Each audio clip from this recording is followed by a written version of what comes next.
We will analyze the key takeaways from this summit meeting and the 2+2 meeting. And for more on this, we're joined by a distinguished panel of experts. Let me first introduce them to you, beginning with former Ambassador Vishnu Prakash, who is joining us. We also have with us Pramit Pal Singh, Foreign Affairs Editor of Hindustan Times, and Dr. Sreeram Chaulia, a Foreign Affairs expert, is also joining us. Welcome, all of you gentlemen, to Sunset Television. Dr. Chaulia, in terms of what was achieved today, the key takeaways from the 21st Annual Summit, and not only the Annual Summit, but also the 2+2 dialogue, which is the first ever between both the countries. A military cooperation agreement for the next 10 years. We already have a robust defense and strategic, ties between both the nations. Apart from that, focus on trade and investment could be seen from both the sides, both Russia and India. Both the leaders also did mention in their opening remarks about how a lot needs to be done vis-a-vis the trade part and the investment part. Yeah, Vishal, always when India-Russia gatherings happen, there is a bit of a lament that the civilian side of the interactions is rather weak, and that defense is the main leg, and that the others are not functioning as well. So bilateral trade has barely crossed $10 billion per annum, which of course is underutilization of the potential. So Prime Minister Modi mentioned that we should set more ambitious targets in his opening remarks, and President Putin also agreed, and he said that it's on the upswing and we can do it. But a lot of it depends on energy, actually. Energy sector is where there is a tremendous potential. Foreign Secretary was talking about coking coal as one area where there could be advance. And of course, Igor Sechin, one of Putin's top aides and the Rosneft chief, has been very, very interested in India, and he wants India to invest in the Arctic oil exploration. And Pramit was mentioning our ONGC Videsh has got blocks and is working there. So I think we will see an uptick in bilateral trade and investment as we move forward. PM wants the steel sector, especially India, to be open for Russian investments, because Russia already has a large steel industry and capabilities and capital in that field. So these are some areas where we could go beyond the defense. Of course, defense is always the crown jewel of the relationship, no doubt about it. And the fact that they are equipping us with everything from automatic guns to frigates to submarines to fighter aircrafts, you name it. I mean, they are giving us whatever we have asked for pretty much. And of course, S-400 is the pinnacle of all this cooperation. So in that sense, it ought to be defense plus. And PM has been talking about the need for COVID vaccine cooperation. That's another area where Sputnik is going to be manufactured by Indian biotech companies, and there is also mutual recognition of vaccines certificates and such things. So there are some emerging areas, you can say, and ultimately we want it to be more broad-based, but defense is really holding the flag and taking it forward of strategic partnership.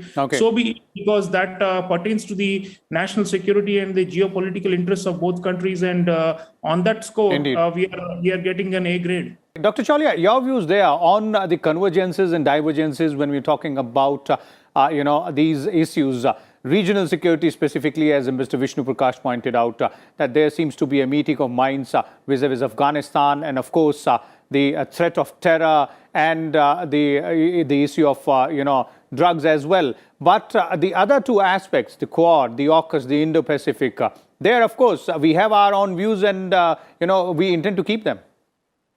Well, yeah, I mean, we can always agree to disagree on some things, because see, Russia is still a very continental kind of a mindset. Their power and their power projection is towards Eastern Europe and Central Asia.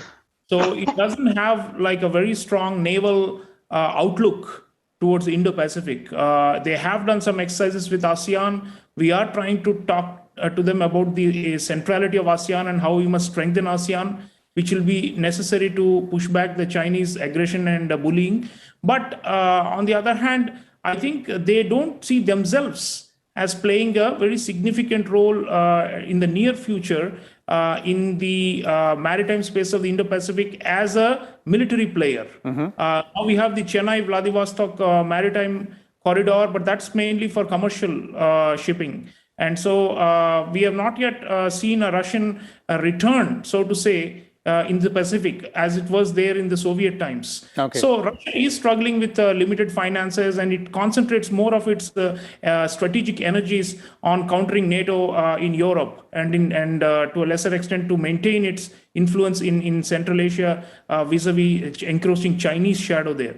So I think they are in a way less interested in this whole region, and it's kind of peripheral to their interests. But Central Asia is important. That's where I think we should stress more, because that's where we are now trying to close the gaps. And really, both Rajnath Singh ji, our defense minister, and Sergei Shoigu, both of them, his Russian counterpart at the 2+2 and also in the bilateral, were talking about how Central Asia is, being impacted in a negative way by what has happened with the return of Taliban. So I think it's very important that we jointly formulate some strategies and put up a force in that region in Central Asia, because with Russia's involvement, India can have a presence there.